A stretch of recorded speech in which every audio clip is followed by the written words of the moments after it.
I knew never to ask, "What's a Count Dracula?" I just get a big laugh ready for when he tells me, "A hampire." And when he says, "Knock, knock," and I say, "Who's there?" and he says, "Radio," and I say, "Radio who?"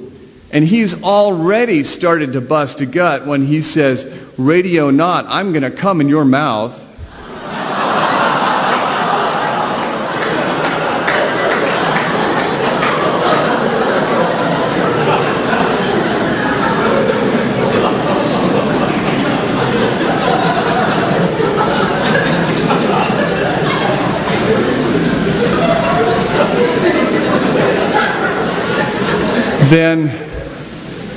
Then what the hell?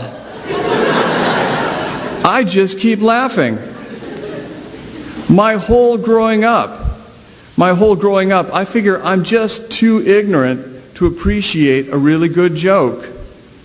Me, my teachers, they still haven't covered long division and all the multiplication tables, so it's not my old man's fault that I'm so stupid I don't know what's come.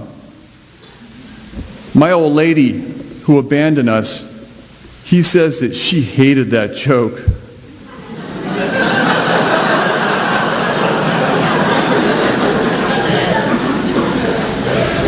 So maybe I just inherited her lack of humor.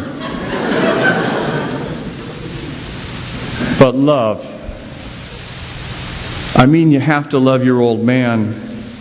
I mean, after you're born, it's not like you get a choice.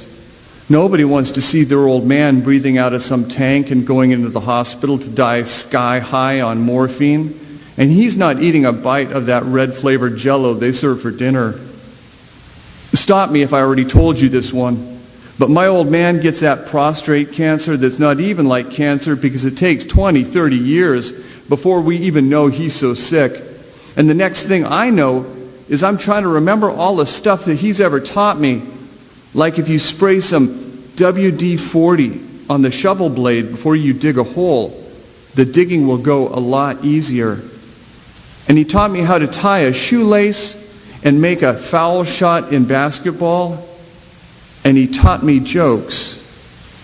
Lots and lots of jokes.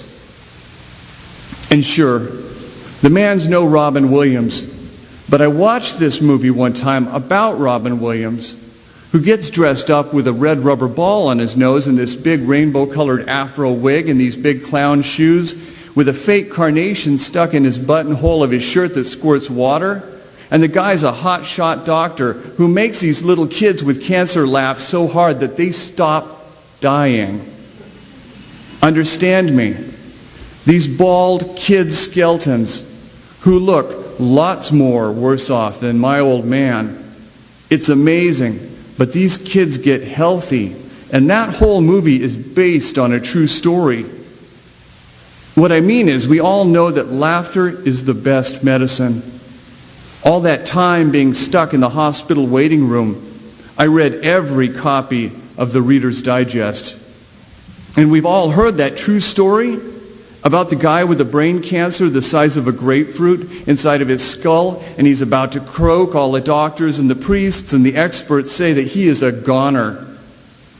Only he forces himself to watch nonstop movies about the Three Stooges. This stage 4 cancer guy forces himself to laugh nonstop at Abbott and Costello and Laurel and Hardy and those Marx Brothers.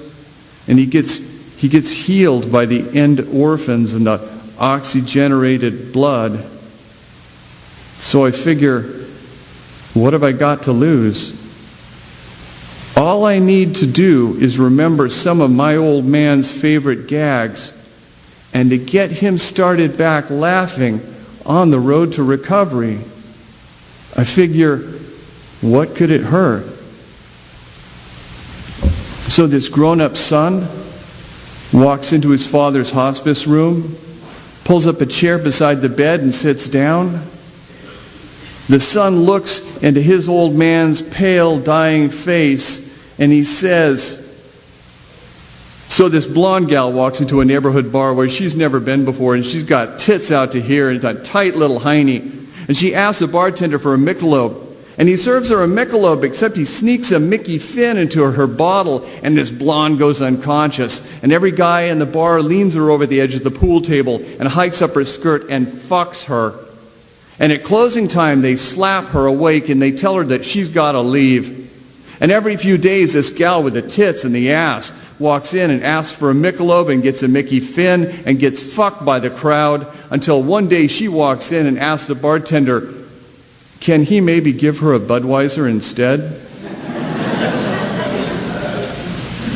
Granted, I have not landed this particular shaggy dog story since I was in the first grade, but my old man used to love this next part. The bartender smiles so nice, and he says, what? You don't like Michelob no more? And this real looker, she leans over the bar all confidential and she whispers, just between you and me, she whispers, Michelob makes my pussy hurt.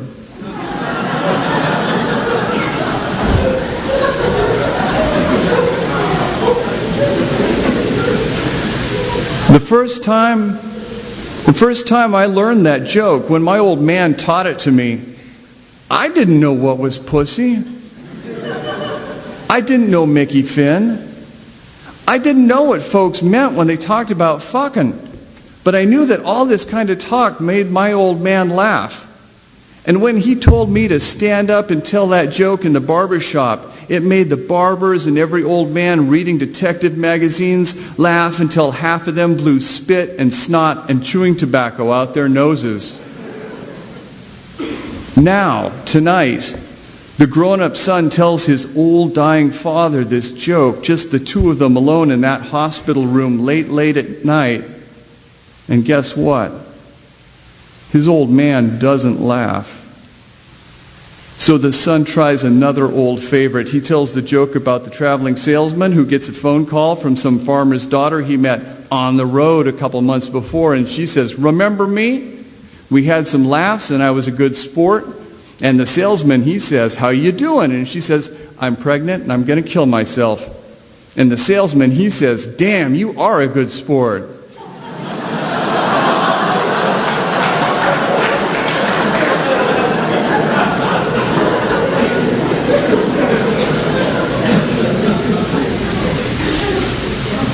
At 7 years old, I could really put that joke over. But tonight, the old man's still not laughing. How I learned to say I love you was by laughing for my old man, even if I had to fake it. And that's all I want in return. All I want from him is a laugh, just one laugh. And he's not coming across with a giggle, not a snicker, not even a groan.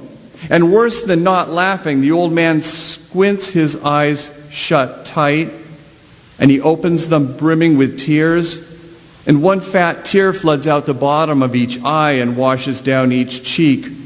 The old man's gasping his big toothless mouth like he's screaming or panting, but can't do neither, crying big tears down the wrinkles of both cheeks, just soaking his pillow.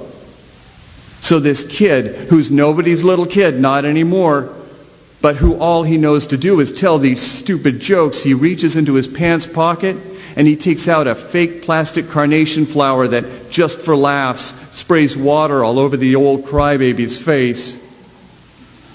The kid tells about the Polak who's carrying a rifle through the woods when he comes across a naked gal laying back on a bed of soft green moss with her legs spread, and this gal is a real looker.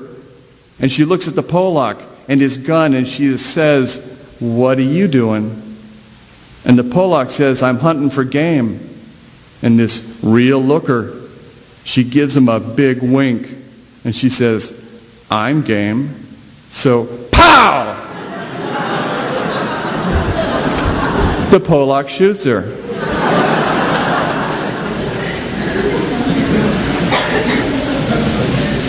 It used to be that this joke constituted a gold-plated, bona fide, surefire laugh riot. But my old man just keeps dying.